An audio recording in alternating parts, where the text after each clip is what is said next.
Assalamualaikum. Jadi saya Rishdina Puji binti Muhammad Rasidin dan daripada kelas 5 Hamzah. Dan hari ini saya akan berkongsi tentang subtopik dalam chapter 3 Biology Form 5, iaitu Type of Coordinated Response and Reflex Action.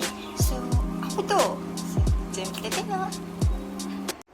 Okay, the first one is the type of coordinated response.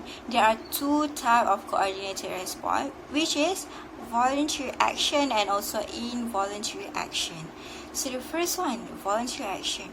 What is the voluntary action? So voluntary action is basically action according to the will of an individual, and we are in the state of conscious. So kita dalam state yang kita sedar, and kita ikut diri kita yang kita nak buat benda tu atau tak nak. So dia voluntary, kita sendiri yang volunteer nak buat benda tu atau tak nak. So it's controlled by the cerebrum and is involving the skeletal muscle. So there are some of the example, which is eating a cake, walking, running, coming to the school, raising your hand to answer a question. So basically there is some of the example. Basically there's so many for voluntary action in our daily life. So okay, so how the information transmitted? So basically okay, I will take one of the example, which is raising your hand to answer a question. So the movement of the skeletal muscle in our hand is under conscious control. So if you decided to answer the question, the skeletal muscle will contract and you will raise your hand, actually. So if not, the skeletal muscle will not respond. So kat sini pun dah beritahu yang kita boleh nampak, and voluntary action ni sebenarnya ikut diri kita juga. So kalau cikgu tanya, okay, cikgu tanya soalan, okay, siapa nak jawab, and then semua diam, and then tiba-tiba ada seorang ni angkat tangan. So maksudnya dia voluntary action. So dia volunteer untuk diri dia untuk membuat action tersebut lah, untuk menjawab soalan tu. So sama juga kalau untuk datang sekolah, coming to the school, if you decided to wake up in the morning and then to go to the school, so it's one of the voluntary action. Okay, so this is the pathway of transmission of information in voluntary action. So firstly, the stimulus, and then the stimulus will go to the receptor, and then to the afferent neuron, and then to the interneuron, then to the afferent neuron, then to the effector, and lastly to the response. So basically ni adalah pathway of transmission information yang saya dah cakap tadi, yang contoh yang pasal bila kita angkat tangan untuk jawab soalan tu. Okay, yang stimulus tu adalah yang cikgu tanya soalan, and respon tu kita yang menjawab soalan cikgu tu. Okay, the second one is involuntary action. So involuntary action is totally opposite with the voluntary action that I just explained just now. So involuntary action is an action that is not controlled by the will of an individual, and it is immediate action or reflex action. Memang kita terus buat benda tu tanpa kita sedar, ataupun benda tu kita memang tak sedar pun. So basically kita in the state of unconscious action. So they're controlled by the spinal cord and also medulla oblongata.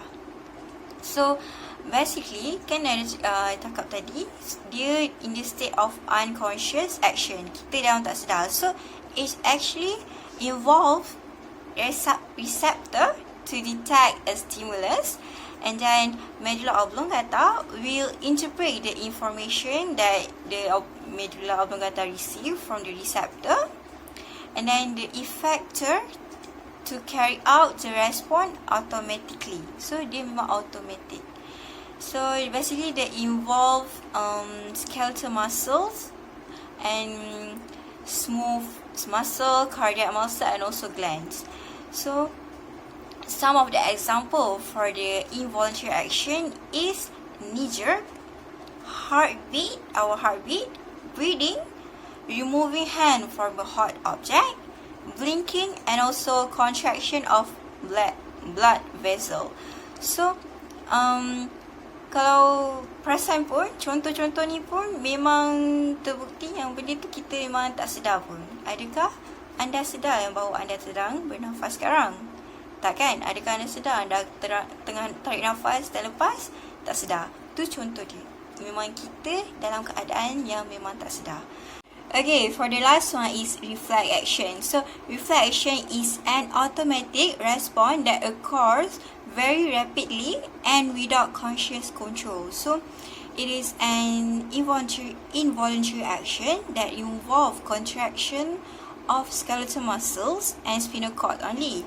But the reflex action is involve either 2 or 3 neurons and also spinal cord. Okay, the neuron is afferent neuron, interneuron, and also afferent neurons. Okay, so the pathway is the impulse will travel from the receptor to the effector.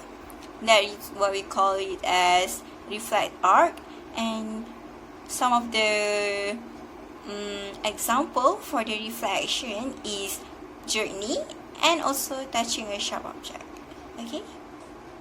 Okay, for the example is knee jerk.